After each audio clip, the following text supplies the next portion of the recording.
This is the Wolseley Courthouse. It's the last standing territorial courthouse, the oldest courthouse in Saskatchewan, and it was built in 1893. The contractors were Robert McGee, who became the first mayor of the town, local merchant, and actually he owned the brickyard, which I'm sure that some local brick is in this, although it was a little early. It might have been a little early. Anyway, the other person was E.A. Vanberry, who was one of the co-founders of Beaver Lumber. It's funny, they actually disappeared from the Henderson's directories that year, so they were very busy doing this project, obviously.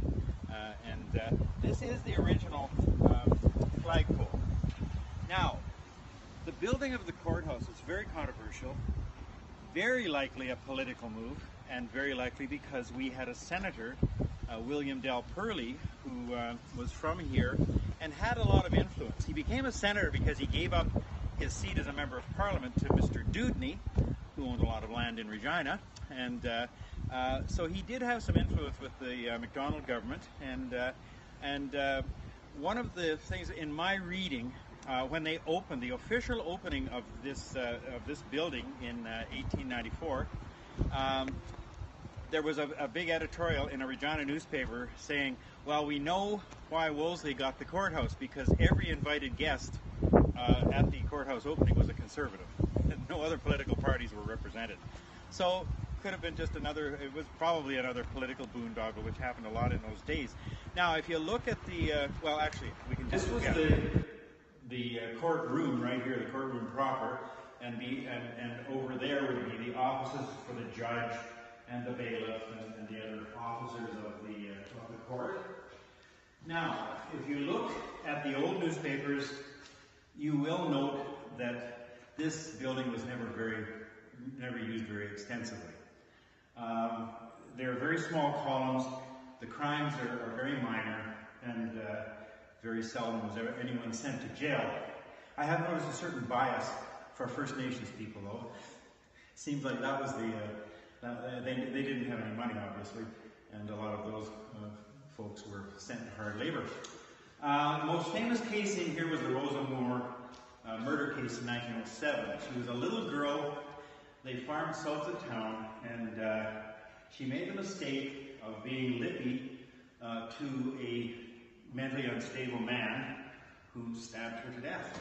And basically, when the police showed up, he confessed the whole thing. And the trial was here. He was sentenced to be hanged, but later it was commuted, and he ended up in the Alberta Mental Hospital where he died.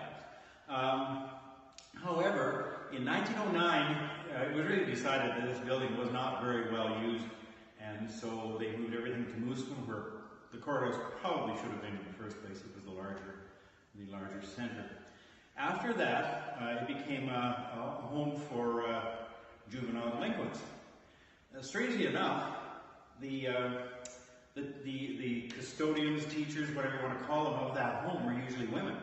And so Miss Sheldon Williams, of course, after whom a collegiate is named in Regina, she lived here in Wolseley for about 25 years.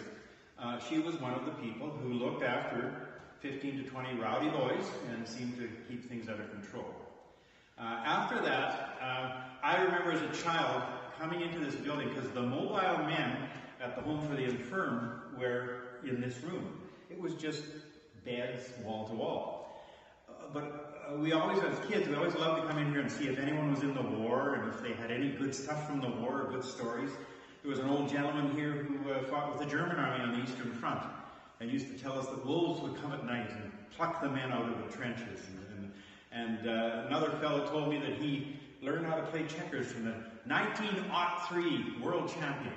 And I thought that was baloney, but I guess actually the 1903 North American champion was actually a mechanic in St. Luda, so there might have been something to that story.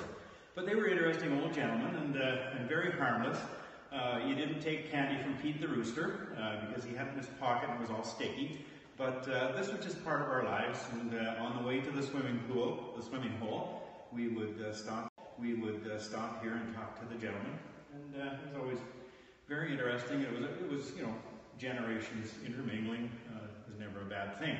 Now later on, this became the laundry downstairs for the home, and this hasn't been in use for quite a while. It's now being structurally refurbished, and it's a solid building, and the inside at some point when the money is available will become the town office of Wolseley.